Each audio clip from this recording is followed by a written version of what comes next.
Hi everybody, this is Elizabeth from the Newnan Carnegie Library.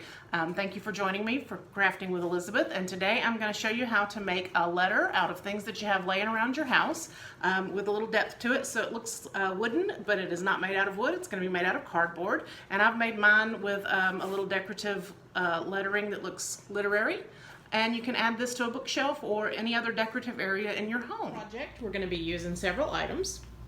I'm going to be using glue and a glue gun to assemble everything. I used graph paper to make the template that I used to then cut out 2 of the letters from cardboard, which I happened to use from a Hello Fresh box that I had lying around. And then I also cut out 1 letter R from decorative paper that's going to be the front piece of the end project. And then I also used some strips that I cut. These are about 1 3/4 thick, and they're cardstock. They came off of a poster advertisement. So they're cardstock. They're a little shiny, but I'm going to paint them, so it doesn't matter. And then I also used a couple of paper towel rolls. I cut these 1 1/2 inch thick, and that's what I'm going to use to separate the 2 letter R's to give them an even depth. And then this will be the edges. So it'll be a finished letter like you would buy in the store. I used scissors to cut some of the paper. I used the X-Acto knife to cut the cardboard, a ruler to keep a straight line. I've got several items here, a sponge brush, a couple of paint brushes, some cotton balls to use to apply the paint. I'm going to use Mod Podge to apply the decorative paper. And then I've got craft paint in a brown and a golden brown, and I'm going to use that to paint the edges, and some paper plates just to keep my mess clean, and some water for my brushes, and tape, which I used earlier on the template. You can see that there. Okay, so the first step we're going to do is we're going to take those cardboard tubes that we cut and glue them to the base, letter R. And how we're going to do that is we're going to use the hot glue and just apply glue all the way around the circles. And we're just going to do this with probably about 6 of these, just to give them a good shape, good way to space those. So once I've got several of these on, I'll show you what that looks like, and then we'll glue the top R on. Okay, so I've got 6 of these glued on, and that's going to be the spacer. So once I'm done with that, what I'm going to do is then add glue to the top edge of each of these and glue down the other cardboard R. And so I'll show you what that looks like when I get done with it. All right. So when you do that, you do want to kind of line your R up so it's even. So I did that by setting it down on the tabletop when I was gluing it. So that's pretty even. So it should be good to go. And you'll be able to line the outside edge of this with those strips. And that's going to be the next step. So what I'm going to do is glue strips around the edge and around this inside edge with hot glue. And that'll give us a nice finished shape to paint, and then we'll be able to start our decoration. So I'm going to do that next, and once I get the first strip on, I'll show you what that looks like, and then I'll finish the strips. All right, so I've got the first strip glued on. You can see how that went. And I'm going to go ahead and glue all the rest of the strips on and make that go all the way around, and then around that inside edge as well.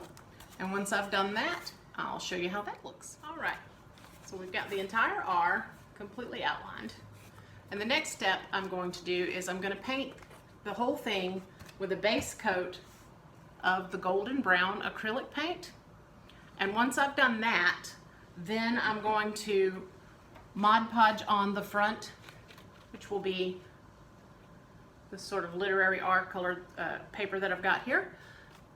So let me do this base paint first, and I'll show you what that looks like. And then we'll add our Mod Podge, and then I'm going to antique it with this darker brown, this regular brown that we've got here, and I'll use the cotton balls to do that. So cotton balls, and I'm just going to use, I've got a sponge brush and a regular paintbrush, and I'm just going to use these to give us a good solid base coat on the R. All right, so I've got this a nice uniform golden brown, and I did a couple of good coats on that. And the next step will be to Mod Podge on the decorative literary page that I cut out. So I'm going to do that next, and what I'm going to do is apply the Mod Podge. So we've got Mod Podge directly over that onto the R, and I will probably be using the sponge brush that I used for the paint, so I'm going to rinse it real good with some water and use it to apply the Mod Podge. So once I've got that done, I'll show you how that looks. Alright, so I've got that applied, and what I did was I laid down a layer of Mod Podge and then laid down my paper, and then I applied Mod Podge to the surface to sort of seal it on. And now that's applied and dried, and the last step that I'm going to do is I'm going to take cotton balls, and I'm going to take the darker brown paint, and I'm just going to dot some of it onto the edges to give it a little bit of an antiquing effect.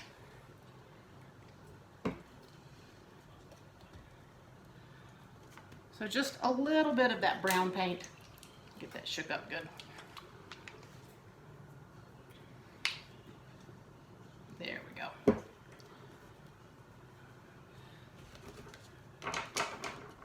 So you just want a little bit of the paint on there. And you just want to add a little bit of it on there, onto the edges, just like that. And so I'm going to do that all around the edges of this, kind of rub it a little. And when I'm done with that and I've got it good and dry, I'll show the final effect to you. All right. So what I did was I added the brown paint, and I did it all on the edges of the golden paint, and then also around the edges of the paper as well. So I watered it down just a little bit, and I got it onto the cotton ball, and I sort of streaked it and dotted it and streaked it all around, and that is our final letter. And so it's a nice little antique-y literary R that I'm going to be able to put on one of my bookshelves. All right, so thank you very much for joining me for Crafting with Elizabeth. Be sure to check our Facebook and NewnanCarnegie.com for additional videos and resources. Thank you so much.